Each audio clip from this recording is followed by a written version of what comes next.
People think Chuck E. Cheese closes at 9. They're not wrong. For parents and screaming kids, it does. But when the last token clinks into a forgotten slot and the party balloons start to sag, someone still has to clean up. That someone, as of last week, is me. My name's Nina. I'm 28, and until 7 days ago, I was sleeping on a pull-out couch in my cousin's apartment in Pensacola. She was patient about it, but I could feel the tension building every time rent came due. I had 2 part-time gigs, neither steady, and most of my money went to gas and cheap food. So when I saw the flyer at the laundromat advertising overnight cleaning shifts at Chuck E. Cheese, I didn't think twice. Cash every night. Pizza included. No experience needed. It sounded a little shady, but I was desperate. I called the number. A guy named Greg answered. He said I could start the same night. Greg met me around 10, just after the last customers were shuffled out and the lights dimmed. He used the side employee entrance, the kind that always smells faintly of fryer grease and wet cardboard. He was short, balding, looked like he hadn't slept in a while. His shirt had the Chuck E. Cheese logo half faded on the chest, and his ID badge was held together with tape. "You Nina?" he asked, jangling a set of keys. I nodded, trying not to sound too eager. "Yeah, thanks for. There's a list of procedures in the janitor's closet," he cut in. "Stick to 'em. Don't deviate. Don't ask questions." Then he handed me the keys and walked off like it was just another Tuesday. I stood there for a second, confused, the heavy metal door clicking shut behind him. His words echoed in my head, "Don't deviate, don't ask questions." But I shrugged it off. Maybe he was just burned out. Places like this had to deal with weird customers, power surges, prank calls, probably why they needed someone at night. I stepped inside, and the first thing I noticed was how different it felt without any people. The whole place was dim, glowing in that artificial, rainbow-colored haze that comes from too many blinking lights. The smell was still strong: warm pizza crust, spilled soda, cleaning spray, and that distinct plastic scent every parent knows. No music, no kids, no noise, just silence. It wasn't peaceful. It was wrong. Like walking into a party where everyone left too fast and forgot to take the energy with them.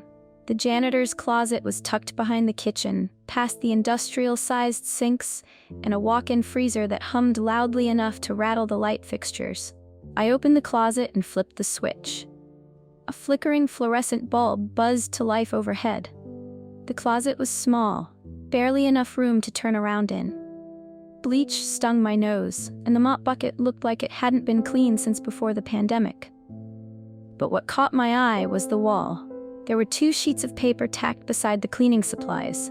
One was new, printed in black ink, labeled Standard Overnight Cleaning Tasks. Straightforward stuff. Wipe down tables, vacuum the main area, clean the restrooms, etc. But the second one? It was older, yellowed. The edges curled like it had been ripped out of a binder years ago and forgotten. At the top, written in faded red marker, were the words, "Rules for the overnight shift." My first thought was Halloween prank. Maybe some old tradition. I leaned in, curious, and started reading. The paper was stiff, like it had soaked up too much bleach or humidity over the years. The ink had bled slightly in places, but it was still readable. Someone had written it all by hand in shaky, blocky letters, like they were in a hurry. Or scared. Rules for the overnight shift. 1. Do not turn off the Showtime stage lights. Even if the switch is blinking or humming, leave the stage illuminated at all times. 2. If any animatronic is facing the wrong direction, gently turn it back. Do this with respect. Do not speak to them, and do not look them in the eyes. 3. At 2:13 a.m. precisely, a game in the far left corner will power on. Let it play. Do not approach it. When it turns off, resume cleaning as normal. 4. If the prize counter bell rings after hours, do not look at who is ringing it. Simply say, "We're closed. Come back tomorrow." Do not wait for a response. Return to your cleaning. 5. If you hear a child laughing and no customers are present, check the ball pit. Only check it once. Never reach inside. If something is missing from your cart afterward, do not retrieve it. 6. Do not acknowledge the girl in the faded birthday crown. She may wave or call you by name. Ignore her. If she blocks your path, return to the janitor's closet and count to 60. I read it twice, then a third time. At first I laughed. Quiet, nervous laughter. The kind that fills your mouth when your brain doesn't know what to do with the information you've just been handed. It had to be a joke. Some old staffer pulling a prank, maybe something left over from a Halloween promotion. Still, my fingers shook just enough that I took a photo with my phone before I folded the paper and tucked it behind the cleaning schedule. I told myself it didn't matter. I was here to work, clean, get paid, go home. Simple. I grabbed the mop, pushed the bucket out into the main dining area, and started at the far side of the room. The silence hung heavy over everything. Even the usual mechanical hum of arcade machines felt dimmed, like the building was holding its breath. The floor was sticky in places, and every now and then, my shoes would make a faint peeling noise against the tile. I vacuumed crumbs off the carpet beneath the booths, cleaned smudges off tables, wiped greasy fingerprints from the glass at the prize wall. I passed by the animatronic stage more than once. The Showtime stage, it was called, right there in purple and yellow letters across the top, lit up like it still expected a crowd. 4 life-sized characters stood motionless beneath the lights. Chuck E. in the center, flanked by Helen the chicken singer, Jasper T. Jowls in his flannel shirt, and Mr. Munch, the weird purple thing I never understood as a kid. Their plastic eyes were wide. Too wide, glossy, reflective. Wherever I moved, it felt like they were watching. I kept the lights on. I wasn't planning to test that rule. It must have been close to midnight when I noticed it.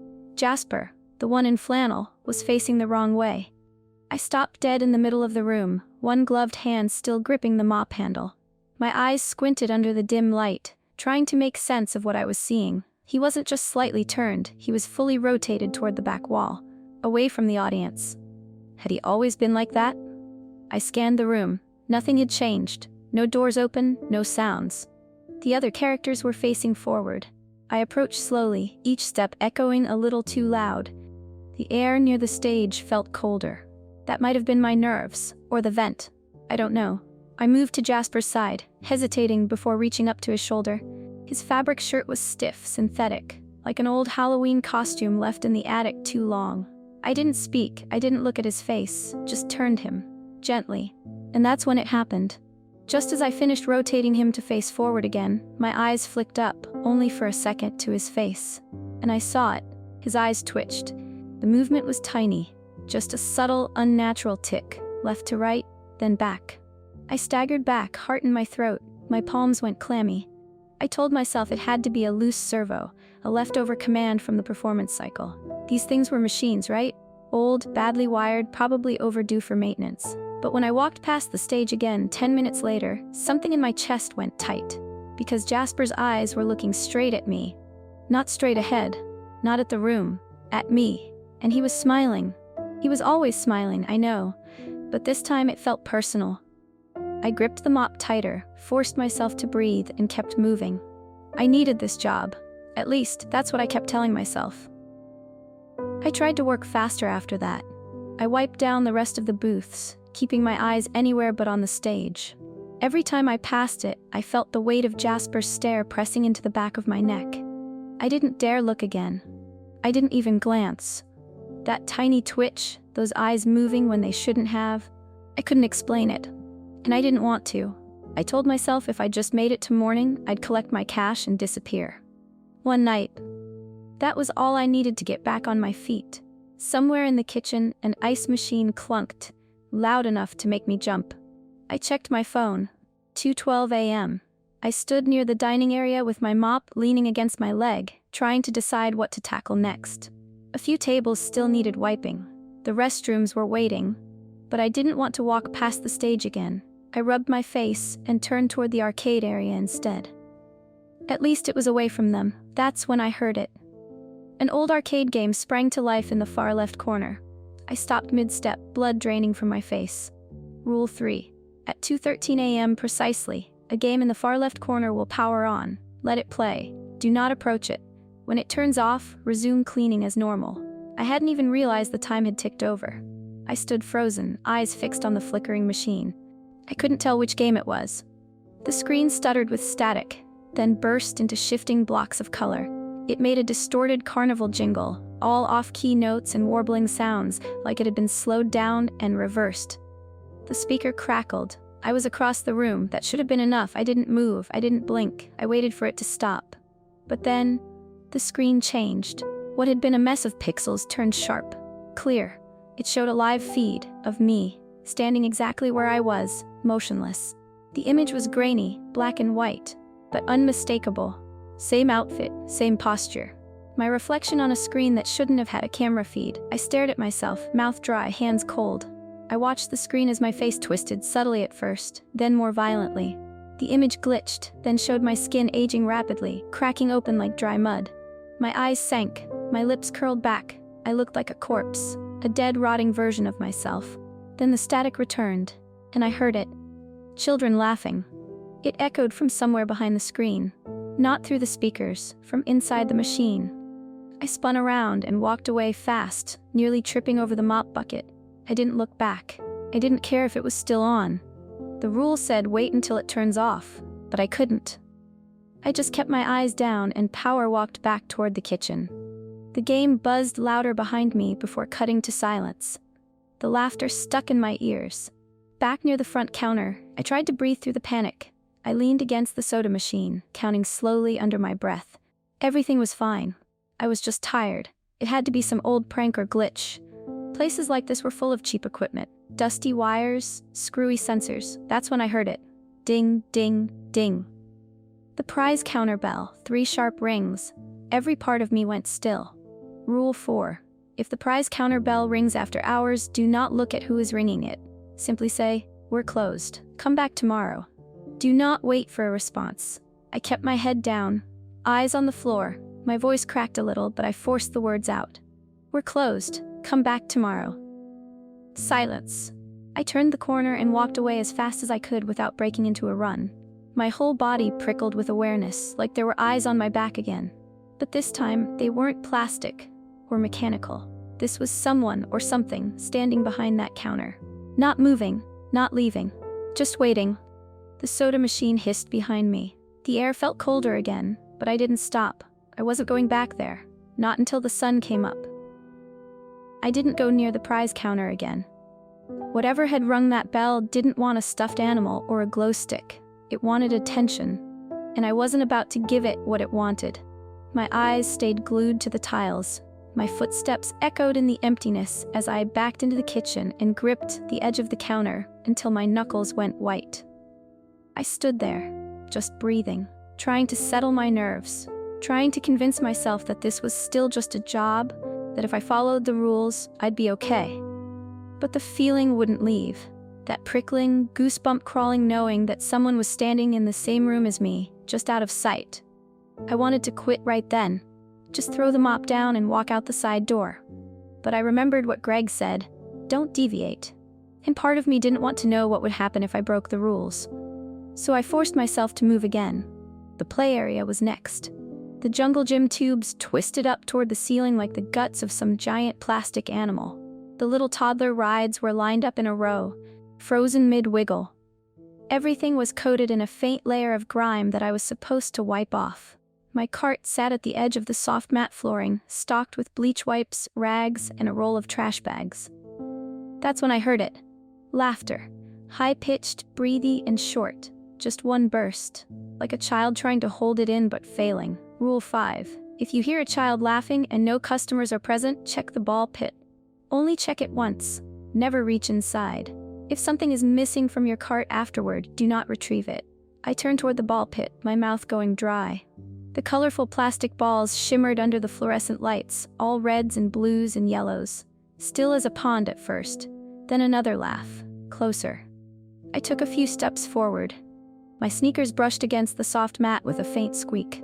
I scanned the area, looked behind the ride-on Chuck E. train, peeked under the little coin-operated car. No one. I looked down at the pit. Empty. No movement, no shifting plastic, no hands or heads or shoes. I exhaled slowly and took a step back. Rule said check it once. I had checked it. Then I noticed something. My cart was missing its flashlight. I had clipped it to the edge earlier, right next to the bottle of window cleaner. Now it was gone. I scanned the floor, and there it was, half submerged in the ball pit, the dull metal glinting between the layers of bright red and green spheres. I froze. It was so close, just resting on top of the pile like someone had gently placed it there for me to see. I hesitated. The rule said check it once. It didn't say I couldn't retrieve something, but it also said never reach inside. I stood at the edge of the pit, staring at the flashlight. I thought about leaving it, just finishing the night without it. But something about seeing my own gear down there taken like that made my skin crawl. It was personal, and stupidly, I reached in. My fingers brushed the metal. I almost had it. And then a hand grabbed my wrist. It wasn't like a normal grip. This one was rubbery, cold, too smooth. The fingers were wrong, too long, too flexible, almost boneless. Something wet oozed between them. I screamed. I yanked my arm back with all the strength I had, tumbling backwards onto the mat. My hips slammed against the floor. My wrist burned. I scrambled to my feet and stared at the spot I just reached into. Something surfaced. A small shoe. Not a plastic toy. Not a ball. A real child's sneaker. Old. Dirty. The kind of shoe a kid wears to school and to the park and everywhere in between. And it had been under the surface. I backed away, clutching my wrist. Tiny red marks ringed the skin, little indents like shallow teeth. My stomach churned and I nearly threw up right there on the mat. I turned toward the exit, heart pounding, ready to bolt. And that's when I saw her. A little girl stood just a few feet away. She wore a wrinkled paper birthday crown tilted sideways on her head. Her dress was faded pink with strawberry stains. Her feet were bare. She wasn't breathing hard like she'd run. She wasn't blinking much either. She was just standing there, smiling. Then she said my name. Nina? Soft, almost sing-song. I didn't answer. I remembered Rule 6. Do not acknowledge the girl in the faded birthday crown. She may wave or call you by name. Ignore her. If she blocks your path, return to the janitor's closet and count to 60. My mouth went dry. My legs locked. She raised a small hand and waved, then took one step closer. I didn't wait. I turned and sprinted, not toward the exit, not toward the counter, but toward the janitor's closet. My lungs burned, my vision blurred at the edges. I didn't look back. I didn't stop until the door slammed shut behind me and I slid to the floor, shaking. Then I began to count. 1, 2, 3. I kept my eyes locked on the wall opposite me, the mop bucket between my knees, my back pressed against the inside of the janitor's closet door like I could hold it shut with my spine. 4, 5. The air in the closet was thick. Bleach, mildew, sweat, my own breath echoing inside that small, claustrophobic box. 10, 11. Outside, something moved. It wasn't loud. It was slow, careful, like someone dragging soft feet across tile. I could hear the plastic balls shifting in the pit beyond the wall. But there was no laughter now, no whisper. Just the scrape of something small brushing the baseboards. 26, 27. The girl hadn't followed me all the way in. At least, I didn't think so, but I remembered her face too clearly. The way she smiled. The way she said my name like we'd known each other for years. 39, 40. The paper crown had been crooked, one of the points torn. Her feet were too still. Her eyes didn't move the way eyes should move. That smile was a little too wide. 50, 51. The building groaned. Or maybe it was the freezer kicking on again. I was so tightly wound I couldn't tell the difference anymore. My wrist throbbed where the thing in the pit had grabbed me. The marks were starting to darken. It didn't hurt much, it just felt wrong. Like it wasn't mine anymore. 57, 58, 59, 60. I held my breath. Then I opened the door. The hallway was empty. No girl, no sounds. Just the buzz of bad lighting and the hum of aging machines in the distance. I didn't wait. I left the closet with the mop still in one hand and my cart abandoned near the play area. I didn't look at the pit. I didn't look at the arcade machines. I didn't even glance at the stage. I walked fast, then ran. Straight for the side entrance.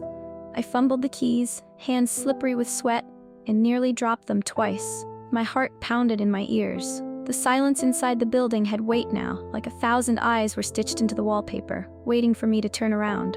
I shoved the door open. The air outside hit me like a slap, damp and heavy with that thick Florida heat, but it still felt like oxygen after what I'd just left behind. The door slammed shut behind me, and just like that, it was quiet, really quiet. No stage lights buzzing, no laughter, no bells, no blinking arcade screens. Just the sticky, humid night pressing against my face while my body tried to remember how to function. I stood there for a few seconds, gulping air like I'd forgotten how. I walked to my car in a daze. I didn't look back. I didn't sleep when I got home. I kept all the lights on and sat on the edge of the bed with a blanket wrapped around my shoulders like a shield. The picture of the rules was still on my phone. I zoomed in, staring at each line like it was going to rearrange itself. Tell me this was all a prank, just a dumb scare tactic for new hires. But it didn't change. None of it changed. The next morning I called Greg. I quit, I said. There was a long pause on the other end, then a soft sigh like he'd expected it. Yeah, he said. Okay. That was it. No questions. Maybe he already knew.